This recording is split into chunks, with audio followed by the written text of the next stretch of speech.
Hey, good Friday morning, my friends. I'm Live Chief Meteorologist Mark Torregrossa here. And we do have some overachievers on this snowstorm.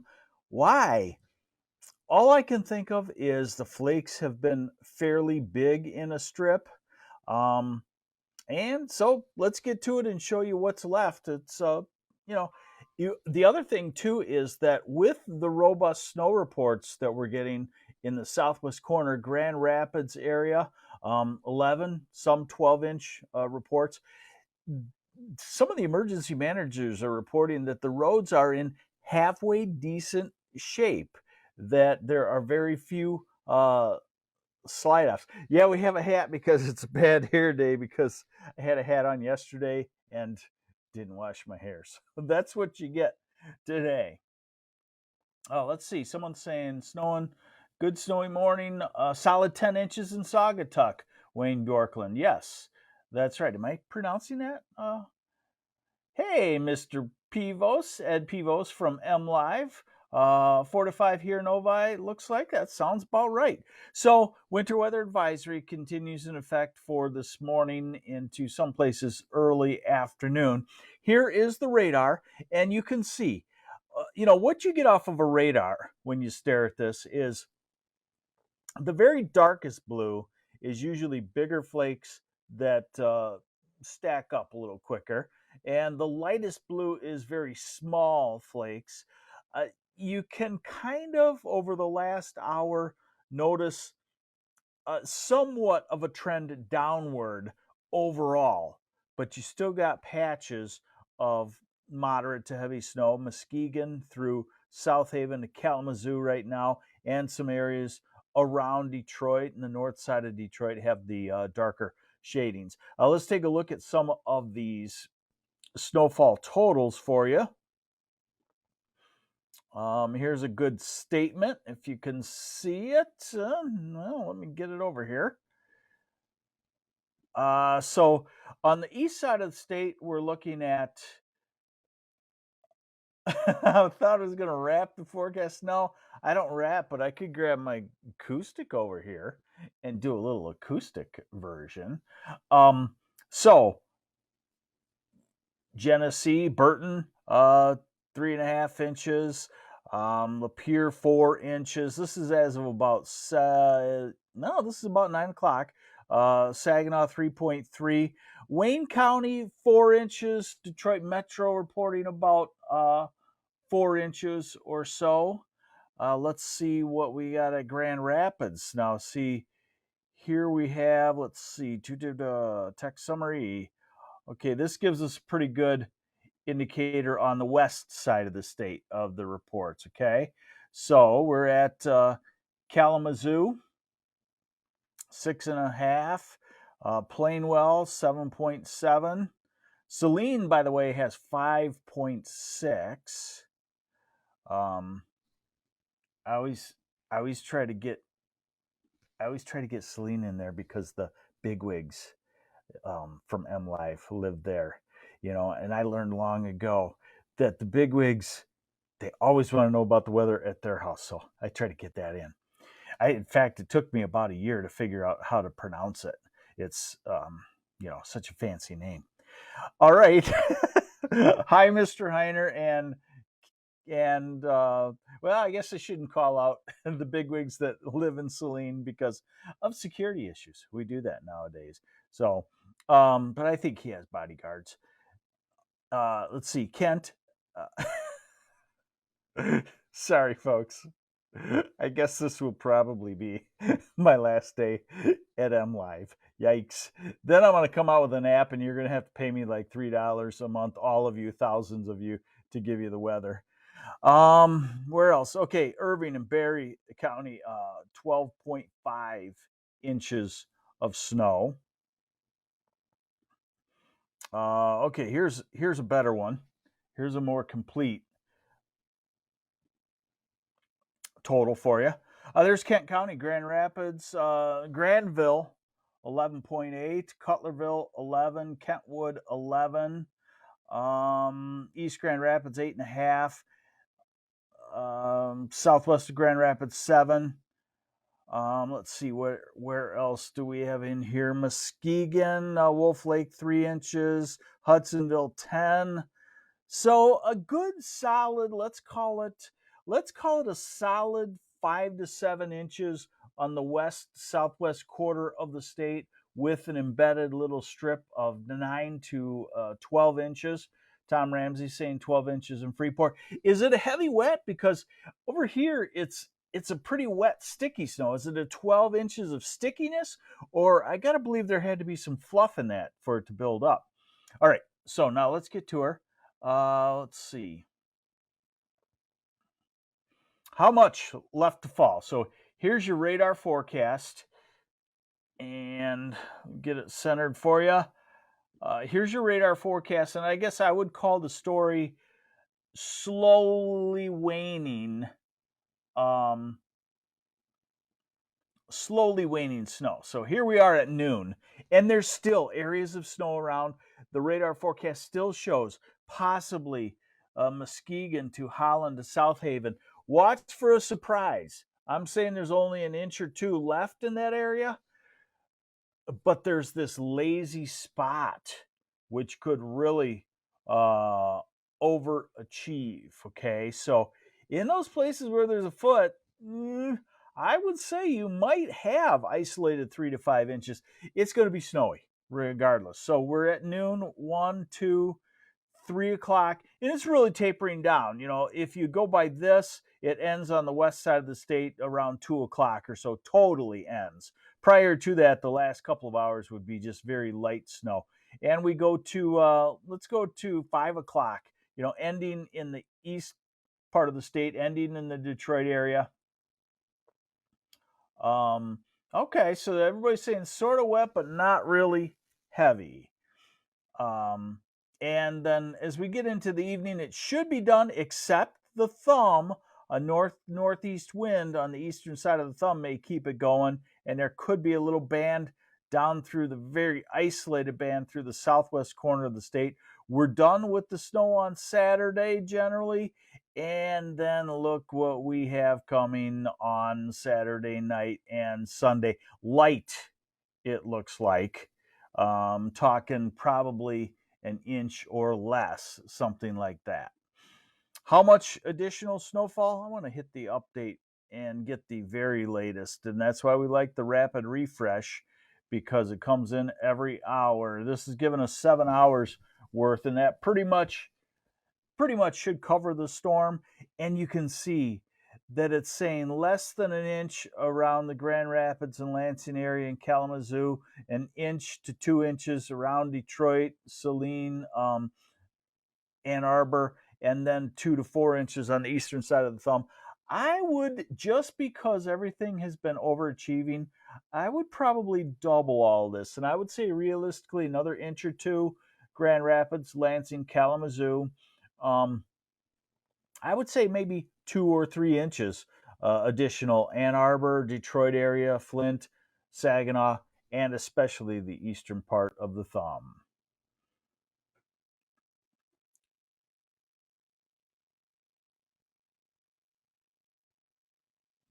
And let's see.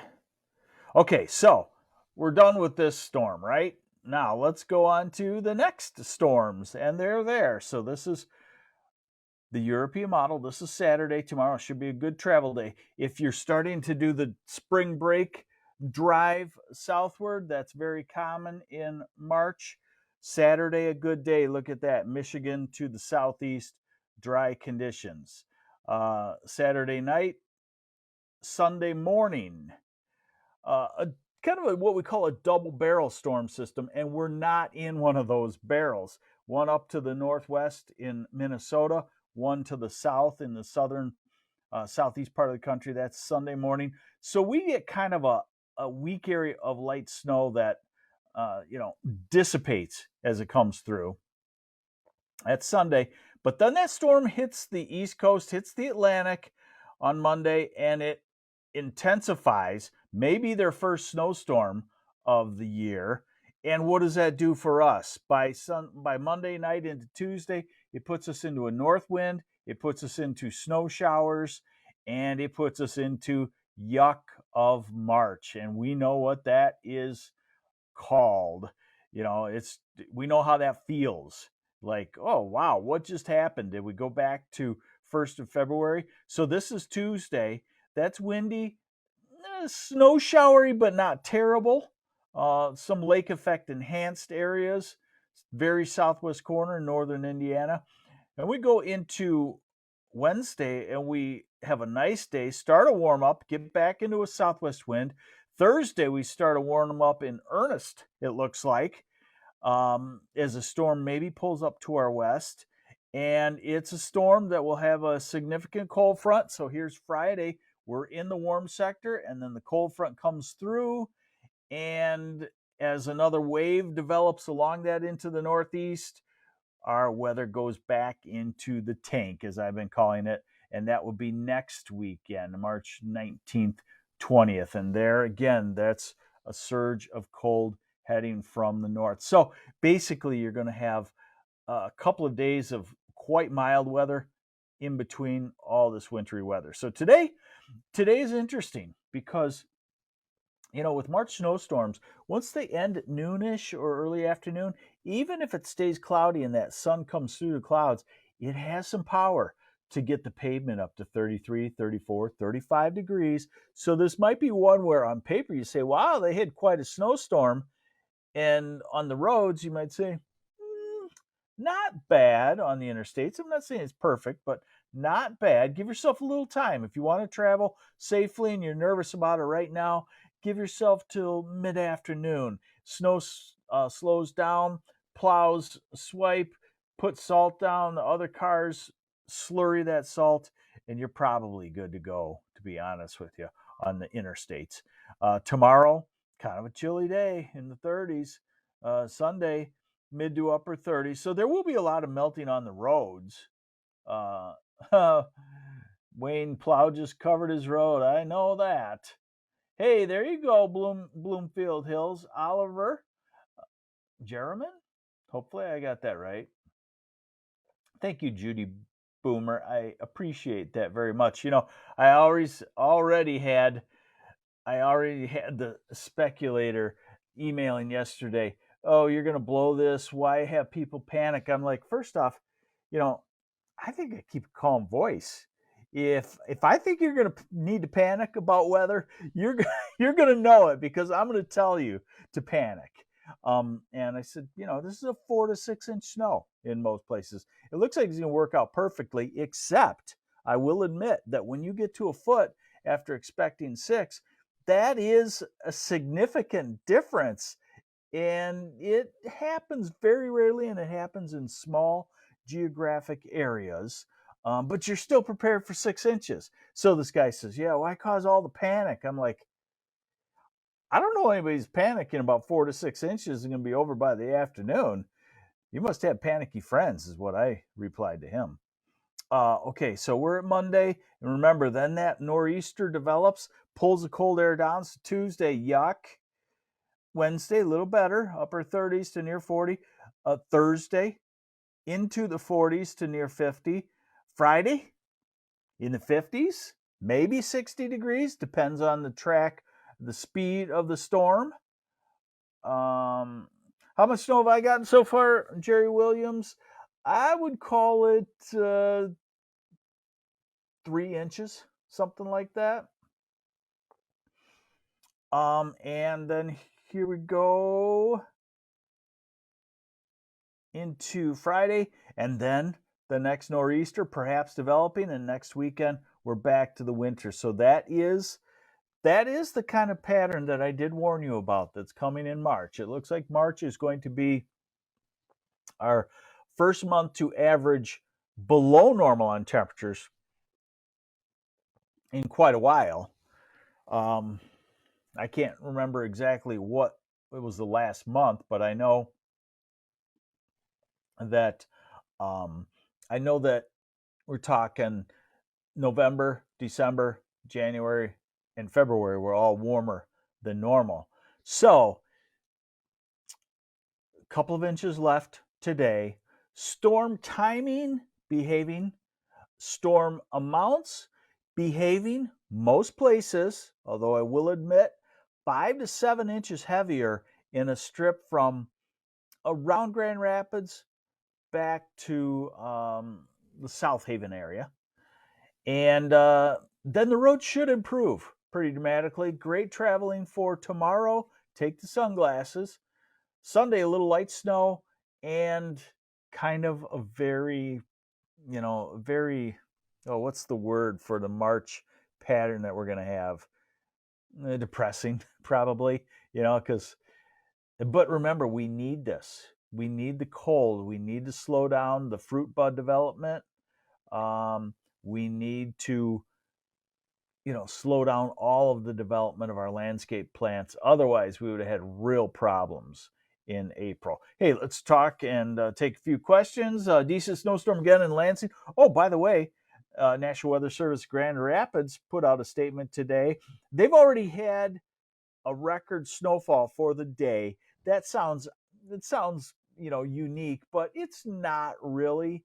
But what they've said is they've silently crept above 100 inches of snow for the season. Let's see. Yes, we need the moisture. Teeny flakes now falling in Oakland County. That's the difference in the buildup, is if it's teeny flakes or big flakes, the efficiency with which the snow stacks up. And by the way, I'll hang on with you and talk weather. How's that sound? By the way, this is one of the advancements that we've made in snowfall forecasting over the last 10 years, maybe or so. I don't know who discovered this, but I'd love to hug the meteorologists that did. The flake size. We've learned about something we call the DGZ, dendritic growth zone. Dendrites are big flakes, the fluffy flakes, versus needles and columns are small little ones. Well, if your snow is born in the dendritic growth zone, it's going to be big flakes, and they stack up faster. So the Weather Service has done a great job at learning how to analyze the upper air soundings. We put up the weather balloons that may have been shot down, and those give us upper air soundings. And now we have modeling and ways to look at those upper air soundings to say if the snowflakes are going to be born in the dendritic growth zone or if they're going to be born somewhere else and be smaller flakes. So that is one of the things. And when a storm overachieves or underachieves, one of the factors is usually flake size. And Wayne Bjorklund's talking about that right now. Our flakes were huge last night when it first started. So there you go. There's your update. Welcome to Friday. And I'm going to have a post about the rest of the storm system. You got the whole scoop already with me here. And then I'm going to come back tomorrow morning with a snowfall total map to kind of recap the storm system. But otherwise, you won't see me probably through the weekend. Nancy Engel, will major roads get better or worse as the day goes on? They should get better, because the snow will be slowing down.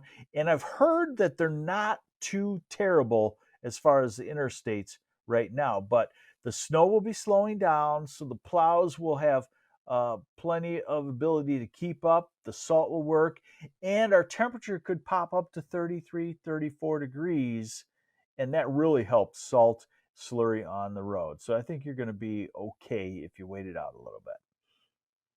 Sherry Hetrick, you have yourselves a great day also. And Jennifer Harris, good morning. And Kim Fobier, you also have a great day. I'm MLive Chief Meteorologist Mark Torregrossa. Thanks for joining me on the MLive Morning Weather Update. We'll see you back here maybe Monday. Bye.